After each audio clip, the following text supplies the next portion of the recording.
জানিয়ে দিব এই মুহূর্তে আমাদের হাতে এসেছে গুরুত্বপূর্ণ আপডেট সংবাদের শিরোনাম।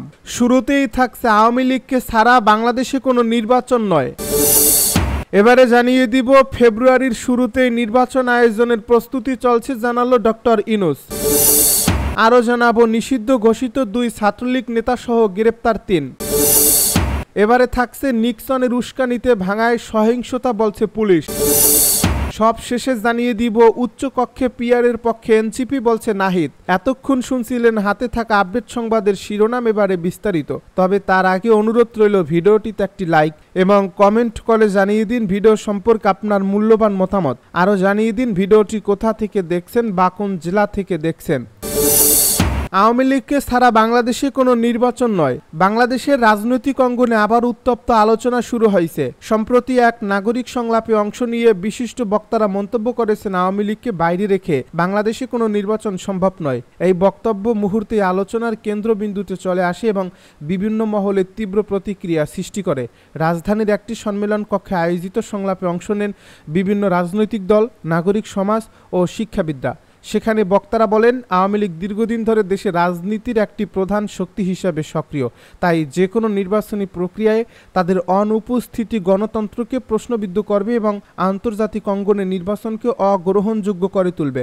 বিএনপি এই বক্তব্যকে প্রত্যাখ্যান করে বলছে, গণতন্ত্রে কোনো দল অপরিহার্য নয়, জনগণের ভোটই আসল শক্তি। তাদের দাবি, আওয়ামী লীগ অতীতে গণতন্ত্রকে ক্ষতিগ্রস্ত করেছে, তাই জনগণ চায় একটি নতুন অধ্যায়। অন্যদিকে আওয়ামী লীগের শীর্ষ নেতারা সংলাপের বক্তব্যকে স্বাগত জানিয়ে বলেন, বাংলাদেশের মানুষ জানে আওয়ামী লীগ ছাড়া দেশে কোনো বড় রাজনৈতিক সিদ্ধান্ত কার্যকর নয়। ফেব্রুয়ারির শুরুতেই নির্বাচন আয়োজনের প্রস্তুতি চলছে জানালো ডক্টর ইউনূস। অন্তর্বর্তী সরকারের প্রধান উপদেষ্টা ডক্টর মোহাম্মদ ইউনূস বলেছেন, আগামী ফেব্রুয়ারির প্রথমার্ধেই নির্বাচন আয়োজনের প্রস্তুতি চলছে। নির্বাচনকে অবাধ, সুষ্ঠু ও শান্তিপূর্ণ করতে অন্তর্বর্তী সরকার বিভিন্ন পদক্ষেপ নিয়েছে। রাষ্ট্রীয় অতিথি ভবন যমুনায় গত বৃহস্পতিবার নেদারল্যান্ডসের নবনিয়োজিত রাষ্ট্রদূত বরিস ফন বোমেল প্রধান উপদেষ্টার সঙ্গে সৌজন্য সাক্ষাৎ করেন। এ সময় তিনি এসব কথা বলেন।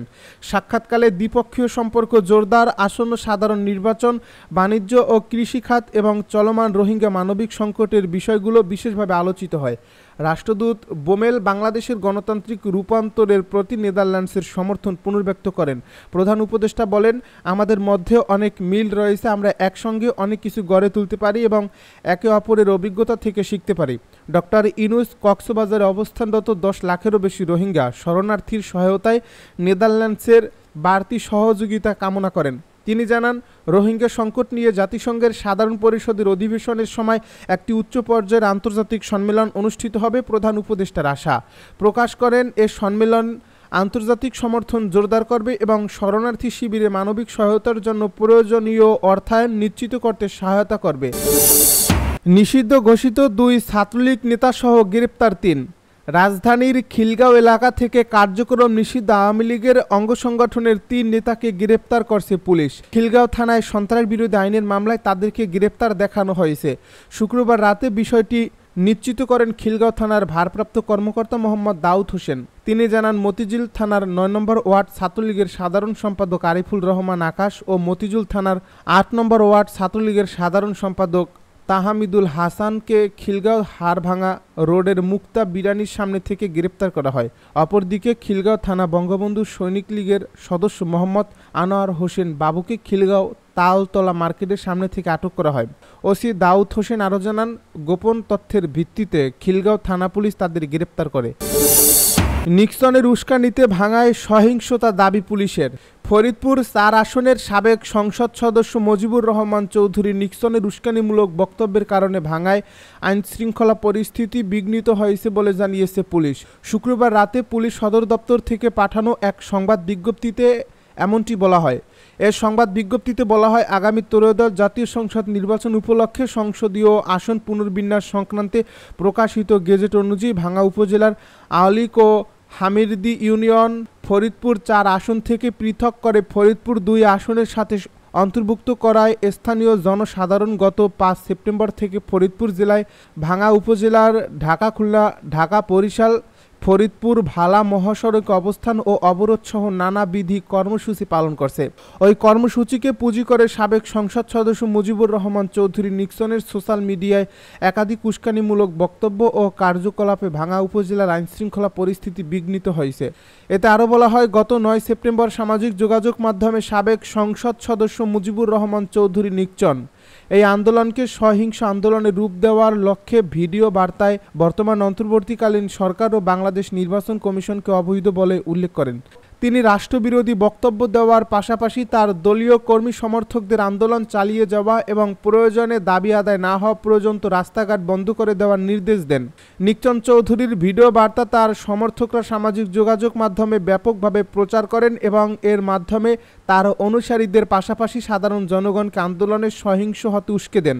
এরই ধারাবাহিকতায় গত 15 সেপ্টেম্বর জনগণের আন্দোলনের অনুপ্রবেশকারী তার অনুগত কর্মী সমর্থকরা ভাঙ্গা থানা, ভাঙ্গা হাইওয়ে থানা, ভাঙ্গা উপজেলা নির্বাহী কর্মকর্তার কার্যালয়, ভাঙ্গা নির্বাচন অফিস ও ভাঙ্গা কৃষি অফিসে ভাঙচুর এবং সরকারি গাড়ি ভাঙচুর ও অগ্নিসংযোগ করে ব্যাপকভাবে সরকারি সম্পত্তির ক্ষতি সাধন করেন। ওই ঘটনার পরিপ্রেক্ষিতে ভাঙ্গা থানায় আইনগত ব্যবস্থা নেওয়া হয় বলে বিজ্ঞপ্তিতে জানানো হয়। উচ্চকক্ষে পিয়ারের পক্ষে এনসিপি জানালো নাহিদ। 7 দফা দাবিতে জামাত সহ ইসলামী দলগুলোর যুগপৎ আন্দোলনের সঙ্গে জাতীয় নাগরিক পার্টি নেই, তবে দলটির সংসদের উচ্চকক্ষে সংখ্যানুপাতিক প্রতিনিধিত্ব পদ্ধতির পক্ষে বলে জানিয়েছেন এর আহ্বায়ক নাহিদ ইসলাম। শুক্রবার রাজধানীর শাহবাগের শহীদ আবু সাইদ ইন্টারন্যাশনাল কনভেনশন সেন্টারে তৃণমূল নেতাকর্মীদের সঙ্গে বৈঠক শেষে এক ব্রিফিংয়ে তিনি এসব কথা জানান। নাহিদ ইসলাম বলেন, জুলাই সনদের আইনি ভিত্তির জন্য গণপরিষদ নির্বাচনের বিকল্প নেই। নিম্নকক্ষে নয়, উচ্চকক্ষে পিয়ার চায় জাতীয় নাগরিক পার্টি। তাই জামায়াত ইসলামী সহ যে কয়েকটি দল যুগপৎ আন্দোলন করছে তাদের সঙ্গে আমরা নেই। তিনি আরও বলেন, বড় রাজনৈতিক দলগুলোর সঙ্গে এই মুহূর্তে জোট নয়। এনসিপি স্বতন্ত্র রাজনৈতিক উদ্দেশ্য নিয়ে এগোবে। জুলাই সনদের আইনি ভিত্তির জন্য গণপরিষদের বিকল্প নেই। গণপরিষদ ও জাতীয় নির্বাচন আমরা যেহেতু একসঙ্গে চাচ্ছি, তাই সেই যৌথ নির্বাচনের প্রস্তুতির জন্য আমরা সবাইকে নির্দেশনা দিয়েছি। অক্টোবরের মধ্যে উপজেলা পর্যায়ের আহ্বায়ক কমিটি দিয়ে আবারও মাঠে নামবে এনসিপি। এনসিপির নিবন্ধন সংক্রান্ত প্রশ্নে নাহিদ বলেন, আমরা নিবন্ধন পেতে যাচ্ছি। শাপলা প্রতীক না দেওয়ার পক্ষে কোনো যথাযথ যুক্তি নির্বাচন কমিশন দিতে পারেনি। আমরা আশা করছি শাপলা প্রতীক পাবো। এনসিপির সদস্য সচিব আক্তার হোসেন বলেন, জোট ও গণপরিষদের বিষয় নিয়ে আলোচনা হয়েছে। স্থানীয় নেতাকর্মীরা আমাদের বলছেন, আওয়ামী দোসররা এখনও ঘুরে বেড়াচ্ছে, তাই তাদের আইনের আওতায় আনার দাবি জানাচ্ছি।